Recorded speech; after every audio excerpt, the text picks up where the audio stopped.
भारत की बात के YouTube चैनल पे मैं एडवोकेट सिद्धार्थ राणा आपका स्वागत करता हूं। क्या कीमत दी हमने आज़ादी की, कितना दुखदाई था बंटवारा और कौन थे इसके मुख्य रूप से जिम्मेवार, ये सारी बातों पे आज चर्चा करेंगे इस वीडियो पे। तो आइए शुरू करते हैं। दोस्तों, भारत का बंटवारा भारत का एक ऐसा मोड़ था जिसने हमें तोड़ दिया। भारत के बंटवारे में सिर्फ दो देश ही नहीं बने, सिर्फ भारत और पाकिस्तान ही नहीं हुआ कि एक भारत एक पाकिस्तान।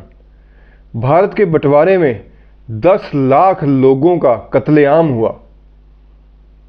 1 करोड़ लोग 6 महीने के अंदर, दोस्तों 1 करोड़ जनसंख्या दोनों देशों की मिलाकर 6 महीने के अंदर रिफ्यूजी स्टेटस में आ गई, रिफ्यूजी बन गई।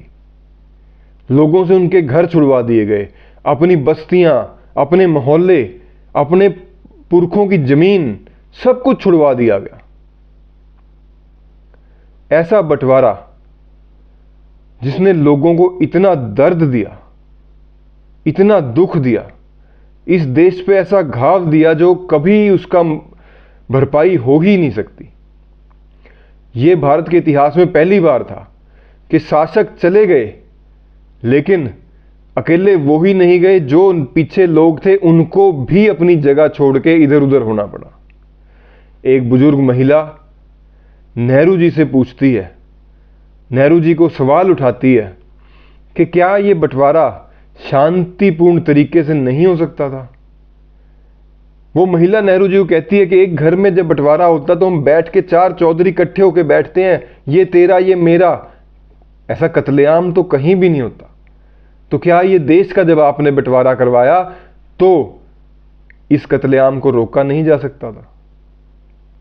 दोस्तों, मेरी नजर में भारत के बंटवारे का जो मुख्य रूप से जिन्होंने भारत का बंटवारा लिखा वो थे मुस्लिम लीग के सदस्य और उनका एक हेड जिसका नाम था जिन्ना, जिन्होंने 2 नेशन थ्योरी दी और अंग्रेजों को यह विश्वास दिला दिया कि हिंदू और मुसलमान इकट्ठे भारत में रह ही नहीं सकते, जो कि भारत के कितने वर्षों के इतिहास से इकट्ठे रह रहे थे। राज चाहे किसी का भी हो, राजा चाहे हिंदू रहा हो चाहे मुसलमान रहा हो, लेकिन नीचे प्रजा भाईचारे से रह रही थी। पर जिन्ना के अपने लालचों ने इस देश का बंटवारे में इतना बड़ा योगदान दिया। उसने जो 2 नेशन थ्योरी अंग्रेजों के दिमाग में भरी वो ऐसी कर दी कि जिससे कि अंग्रेजों को यकीन हो गया कि हम अगर छोड़ के जाएंगे तो ये सर्वाइव ही नहीं कर सकते इकट्ठे, इनको अलग करना ही पड़ेगा। दूसरी जिम्मेवारी जो थी वो अंग्रेजों की थी, जिन्होंने डिवाइड एंड रूल की एक ऐसी पॉलिसी पे इस देश को छोड़ के गए कि ये देश कभी तरक्की ही ना कर पाए। दोनों देश ऐसे आपस में उलझे रहे, ऐसी गांठ बांध के वो चले गए कि भाई ये भी ना सुखी रहे वो भी ना सुखी रहे। ऐसी क्या इमरजेंसी थी कि 5 महीने की अवधि में, 5 महीने में तो दोस्तों एक जमीन के कागजात पूरे ठीक से नहीं बनते, इन्होंने देश का बंटवारा कर दिया। बॉर्डर पे लाइनें खींच दी, ये तेरा ये इसका, सब ऐसे बांट दिया जैसे 2 बच्चों में कोई खिलौना बांट रहे हो, और वो उसका हिसाब भी ठीक से नहीं किया।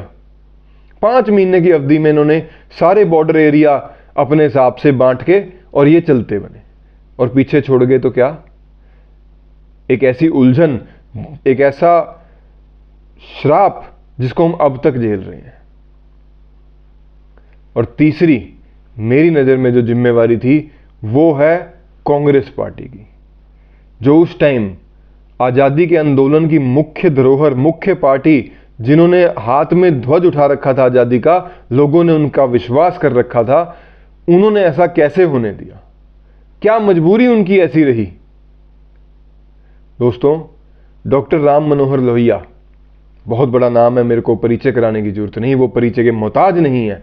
डॉक्टर राम मनोहर लोहिया अपनी एक किताब में the guilty man of partition में लिखते हैं कि गांधी जी को छोड़ के बाकी सभी कांग्रेसी नेता, जी हां दोस्तों, वो अपनी किताब में लिखते हैं कि सभी कांग्रेसी नेता थक चुके थे आंदोलन से, थक चुके थे आज़ादी की लड़ाई से, एक फटीग आ गया था। उन नेताओं को यह लगने लग गया था भाई हमारे जीते जी हम आज़ादी देख लें, चाहे उसके लिए कीमत कुछ भी चुकानी पड़े। ऐसा वो लिखते हैं अपनी किताब the guilty man of partition में। जब पार्टीशन हो जाती है, कत्लेआम हो जाता है, समय बीत जाता है, तो नेहरू जी इस चीज को एडमिट करते हैं कि वाकई में नुकसान जो हुआ वो हमारा दोहरा हुआ। ये चीज मैं नहीं कह रहा दोस्तों, कोई और नहीं, ये नेहरू जी ने अपने आप कही कि जो नुकसान भारत का हुआ वो दोहरा नुकसान हुआ। हमने जमीन भी खोई, हमने देश के हिस्सा भी खोया, और सबसे बड़ी चीज जिसको टालने के लिए वो इधर स्पष्ट करते हैं कि जिस चीज को टालने के लिए कांग्रेस ने उस टाइम पार्टीशन का प्रस्ताव स्वीकारा था, वो थे हिंदू मुसलमान के दंगे, जो कि सुनियोजित तरीके से जिन्ना द्वारा कराए गए अपनी बात मनवाने के लिए।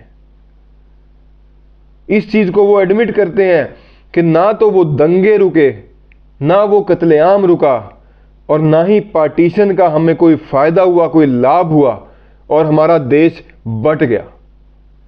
हमारे देश ने दोहरा नुकसान सहा, ऐसा नेहरू जी एडमिट करते हैं बाद में। सरदार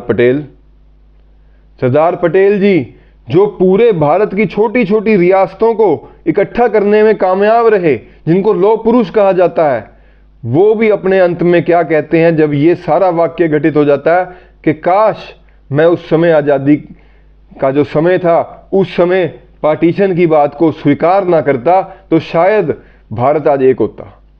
उनको अपने ऊपर इतना विश्वास था कि अगर मैं अटल हो जाता तो भारत के शायद बंटवारा ना होता, भारत के हिस्से ना होते, और ये जो आज हमें दंश झेलना पड़ा है, ये दंश झेलना ना पड़ता। तो मुख्य रूप से आपकी नज़र में इस पार्टीशन के कौन कौन जिम्मेवार हैं, कमेंट बॉक्स में जरूर बताइएगा। ये मैं आपके ऊपर छोड़ता हूं। मैंने अपना विचार खुल के आपके सामने रखा, तथ्यों के साथ रखा। इस वीडियो में इतना ही। अगर आप चैनल पर नए हैं दोस्तों तो चैनल को सब्सक्राइब जरूर करें, शेयर करें, लाइक करें, क्योंकि ऐसे ही भारत से जुड़े कुछ ऐसे वाक्य जो हमारे सामने नहीं लाए गए, ना ही हमारी किताबों में कहीं पढ़ाए गए, तो मैं आपके सामने लेके आता रहूंगा। बहुत बहुत नमस्कार। भारत माता की जय। वंदे मातरम।